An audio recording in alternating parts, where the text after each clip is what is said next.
जय हिंद दोस्तों। अगर आप आईपीओ के लिए अप्लाई करते हो तो इस वीडियो में हम जानेंगे हाईवे इंफ्रास्ट्रक्चर के आईपीओ के बारे में, जिसकी जीएमपी फिलहाल ताबड़तोड़ चल रही है। मतलब यहाँ पे अगर लॉटरी लगती है तो उम्मीद है कि लिस्टिंग गेन अच्छा मिल सकता है।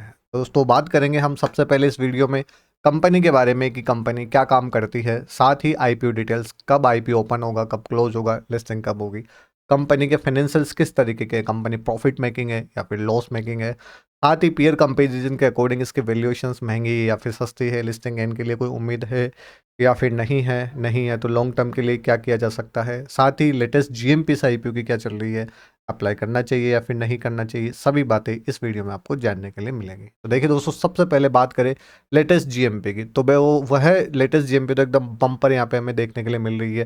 देखिए, अभी आईपीओ ओपन हुआ नहीं, उससे पहले ही आप देखो जीएमपी अच्छी खासी चल रही है और फिलहाल लगभग 56% के करीब अप्रोक्सीमेट जीएमपी जा चुकी है। मतलब आईपीओ का प्राइस है 70 रुपये, जीएमपी कितना, लगभग 39। मतलब इतना लिस्टिंग गेन मिलने की उम्मीद है। अगर रिटेल कैटेगरी में एक लोट की बात करें दोस्तों, लगभग 15,000 के करीब होता है, वहाँ लगभग 8,229 रुपये का लिस्टिंग गेन मिल सकता है। इंपॉर्टेंट बात, ये एक सिर्फ अनुमान होता है, ठीक है। सिर्फ इसी के बेसिस के ऊपर कभी भी किसी आईपीओ में इन्वेस्टमेंट नहीं करना चाहिए। सोच समझ के बाकी के जो अदर फैक्टर है उनको भी थोड़ा कंसिडर करना चाहिए। लेकिन अक्सर हमने एक पॉइंट ये भी नोटिस किया है कि अगर जीएमपी अगर ठीक है, अच्छी चल रही है और इसकी तो नो डाउट मतलब बहुत बढ़िया हमें नज़र आ रही है, तो ठीक है, मतलब पॉसिबिलिटी होती है कि वो ठीक ही आईपीओ नज़र आता है। आई होप आप ये बात समझ पा रहे होंगे, ठीक है। बाकी देखिए, जीएमपी ऊपर नीचे होती रहती है, फिक्स बिल्कुल भी नहीं होती है, तो अपने दिमाग में ये बात भी आप ध्यान में रखना। नेक्स्ट दोस्तों, बात करेंगे कंपनी के बारे में।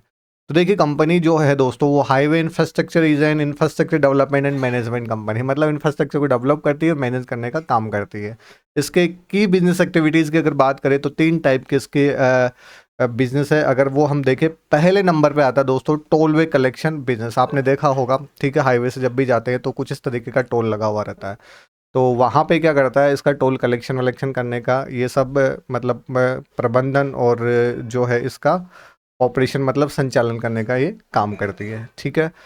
11 स्टेट और 1 यूनियन टेरिटरी, मतलब टोटल आप 12 स्टेट बोल सकते हो जहाँ पे कंपनी ऑपरेट कर चुकी है। और फिलहाल अगर बात करें तो 24 टोलवे कलेक्शन प्रोजेक्ट इन्होंने कंप्लीट कर चुके हैं। मतलब इन पे कलेक्शन का इनका जो भी टेंडर वेंडर का काम था वो कंप्लीट हो चुका है। और फिलहाल 7 जो है टोलवे कलेक्शन अभी करंटली ऑपरेट ये कंपनी कर रही है, जो कि ठीक है, अच्छी बात है। नेक्स्ट बात करेंगे इसका EPS infra business, sorry EPC infra business. इसका क्या मतलब हुआ? ईपीसी मतलब होता है इंजीनियरिंग प्रोक्योरमेंट एंड कंस्ट्रक्शन। मतलब जो भी डिजाइन वगैरह है किसी भी प्रोजेक्ट की, वो पहले तैयार करती है, फिर उसके रिलेटेड जो भी सामान की ज़रूरत है उसको प्रोक्योरमेंट करने का काम और फिर कंप्लीट कंस्ट्रक्शन करने का काम ये कंपनी करती है। तो फिलहाल जो है इसने 63 इस टाइप के जो प्रोजेक्ट है वो कंप्लीट कर दिए हैं और जो 20 प्रोजेक्ट्स है वो फिलहाल अंडर एग्जीक्यूशन है। क्लियर।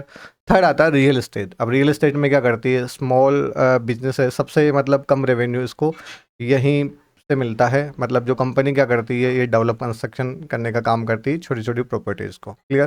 क्लाइंट्स में आप देख सकते हो कल्याण ग्रुप जैसा बड़ा नाम भी इसके क्लाइंट्स में शामिल है। अब बात करें अगर इसके रेवेन्यू की, तो रेवेन्यू आप इसका देख सकते हो, सबसे जो टॉप रेवेन्यू यहाँ पे मिलता है वो टोलवे कलेक्शन से मिलता है, लगभग 77% का। नेक्स्ट है ईपीसी इंफ्रा से लगभग 21% का। और फिर थर्ड नंबर पे आता है रियल एस्टेट 1.58, लगभग आप बोल सकते हो उसको 2%, ठीक है। तो ये रेवेन्यू आपको पता चल गया। तो मेन अगर काम देखे कंपनी का तो वो क्या है, टोलवे कलेक्शन, जो कि ऑब्वियस बात है एक अच्छा सेक्टर ही है, आप इसको बोल सकते हो।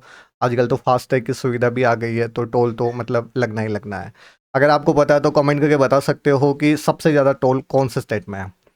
अब देखिए दोस्तों, बात करें आईपीओ की डिटेल्स के बारे में, तो जो आईपीओ है 5 अगस्त 2025 को ओपन होगा और क्लोज हो जाएगा 7 अगस्त 2025 को। आईपीओ का आप यहाँ पे इशू प्राइस देख सकते हो, 65 से 70 रुपये। जब भी रिटेल कैटेगरी में अप्लाई करो तो हमें जो है कट ऑफ प्राइस ही लेके चलना होता है। बात करें रिटेल कोटा की, रिटेल कोटा यहाँ पे अच्छा है, लगभग 40%। इश्यू साइज है 130 करोड़, तो ये थोड़ा सा मतलब साइज यहाँ पे कम है। तो कितना हो गया, लगभग 52 करोड़ जो है वो रिटेल कैटेगरी के लिए ही यहाँ पे रहने वाले हैं, है ना। तो आईपीओ का साइज बहुत कम है, तो अलॉटमेंट के चांसेस भी यहाँ पे ऑब्वियस बात है बहुत कम हो जाते हैं। ऑफर फॉर सेल कितना है इसमें, 32.48 करोड़ और फ्रेश इशू है 97.52 करोड़। यही पैसा कंपनी के काम में आने वाला है। प्रोमोटर होल्डिंग फिलहाल चल रही है लगभग 95% के करीब। अब देखिए 7 तारीख लास्ट डेट अप्लाई करने की, तो 8 तारीख को यहाँ पे अलॉटमेंट आ जाएगा और लिस्टिंग जो है 12 तारीख को हो जानी है। मिनिमम जो लोट होगा 211 शेयर का होगा। मिनिमम इन्वेस्टमेंट रिटेल कैटेगरी में 14,770 रुपये का रहेगा। बाकी इसके मल्टीपल में 1 गुना 2 गुना आप लगा सकते हो 2 लाख रुपए तक। वहीं अगर 2 लाख रुपए से ज़्यादा की एप्लीकेशन आप लगा सकते हो तो 2 लाख से 10 लाख की एप्लीकेशन काउंट होती है स्मॉल HNI में, जिसमें मिनिमम अमाउंट में रहेगा 2,06,780 रुपये का। और बिग HNI की बात करें तो 10 लाख से ज़्यादा की एप्लीकेशन लगती है, तो मिनिमम इन्वेस्टमेंट आप यहाँ पे रहेगा 10,04,360 का। अपर कोई लिमिट यहाँ पे है नहीं। नेक्स्ट बात करेंगे दोस्तों कंपनी के फाइनेंशियल्स की। तो 23 से 24, 24 से 25 का डेटा हमें यहाँ पे दिया गया है। असेट्स आप देख रहे हो लगातार कंपनी के ठीक है बढ़ रहे हैं, एक अच्छी बात है। इनकम अगर आप देखो तो टोटल इनकम भी जो कंपनी की बढ़ रही है, ठीक है। और यहाँ पे थोड़ा सा मतलब आप देख सकते हो डाउन हुआ है। वहीं प्रॉफिट आफ्टर टैक्स अगर आप देखो तो वो भी कंपनी का लगातार बढ़ ही रहा है, अच्छी बात है। और एबिटा आप देख सकते हो। और नेटवर्थ अगर आप कंपनी की देखो तो 117.72 करोड़ है अभी। रिजर्व एंड सरप्लस कंपनी के पास में लगभग 84 करोड़ के हैं। टोटल बोरोइंग कंपनी के पास में लगभग 72 करोड़ की है। अगर रिजर्व एंड सरप्लस दोनों को देख ले तो कंपनी हम ऑलमोस्ट डेट फ्री यहाँ पे समझ सकते हैं। लेकिन ठीक है, इतना डेट कोई कंपनी के ऊपर ज़्यादा नहीं है। इस प्रकार की जो कंपनीज होती है तो डेट इतना चलता है कंपनी के ऊपर। वहीं बाकी बात करें ROE की, तो ROE यहाँ पे 19% का है। ROE कंपनी का 16.56% का है, जो कि ठीक ठाक है। और डेट टू इक्विटी रेशियो 0.61 यहाँ पे है। नेक्स्ट बात करें दोस्तों हम यहाँ पे पीयर कंपैरिजन की। पीयर कंपैरिजन अगर आप देखो यहाँ पे तो कुछ इस तरीके से यहाँ पे कंपनी जिसके सामने है, इनमें अगर हम EPS देखें तो EPS इसका दूसरे नंबर पे आता है। अगर हम बात करें PE की तो PE आप इसका देख सकते हो 20.59%। मतलब अगर हम इसका देखें जिस तरीके से इसका प्राइस बैंड है इशू प्राइस IPO का, तो उसके अकॉर्डिंग हमें लग रहा है कि बहुत ही सस्ते वैल्यूएशन के ऊपर जो है ये IPO कंपनी लेके आ रही है। उसी वजह से हो सकता है कि इस IPO की GM पे भी फिलहाल जो है बढ़िया चल रही है। अब बात आती है दोस्तों क्या इस IPO के लिए अप्लाई करना चाहिए या फिर नहीं करना चाहिए। तो देखिए दोस्तों इस वीडियो में मैंने ऑलमोस्ट सारी बातें कवर की है, ठीक है। बाकी आप अपना डिसीजन, अपना रिस्क, अपना एनालिसिस लगा के बनाएं। ये वीडियो सिर्फ एजुकेशनल पर्पज के अकॉर्डिंग है।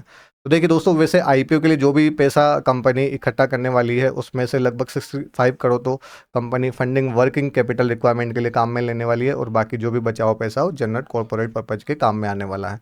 कंपनी का सेक्टर अगर देखें तो सिविल कंस्ट्रक्शन का सेक्टर अच्छा एक सेक्टर है अपने पास में। कंपनी का जो काम है वो हमने देखा कि टोल के रिगार्डिंग है, तो कंपनी का काम नो डाउट बढ़िया ही है। काम के रिगार्डिंग कोई मतलब इशू नहीं है ना। EPC भी में भी कंपनी डील करती है, जो भी अच्छी बात है। कंपनी के फाइनेंशियल्स हमें बढ़िया नज़र आ रहे हैं, कोई ऐसे बुरे फाइनेंशियल्स नहीं है ज़्यादा। हाँ ताबड़तोड़ अच्छे भी नहीं है, लेकिन ठीक है डिसेंट फाइनेंशियल्स हम बोल सकते हैं। इनका लिस्ट आना अभी बाकी है। वैल्यूएशंस अगर देखें तो वैल्यूएशंस एक सस्ते वैल्यूएशंस के ऊपर जो है ये कंपनी अपना IPO लेके आ रही है। GMP अगर देखें तो GMP फिलहाल बढ़िया चल रही है, लगभग 56% के करीब, है ना। और प्रोमोटर होल्डिंग भी फिलहाल तो ठीक है, IPO आने के बाद में भी अच्छी ही रहेगी। तो करीब करीब सभी पॉजिटिव्स यहाँ पे पॉजिटिव नज़र आ रहे हैं। तो वैसे हो सकता है ये कि डिसेंट IPO साबित हो। बाकी दोस्तों आप इस IPO के साथ में क्या करने वाले हो, यदि अप्लाई करने वाले तो प्लीज़ कमेंट करके ज़रूर बताइएगा कौन से कैटेगरी में कितने लोड के लिए आप इस IPO के लिए अप्लाई करना चाहते हो। और दोस्तों वीडियो में दी गई जानकारी आपको अच्छी लगी तो प्लीज़ चैनल को सब्सक्राइब कीजिएगा, प्यारा सा कमेंट ज़रूर कीजिएगा।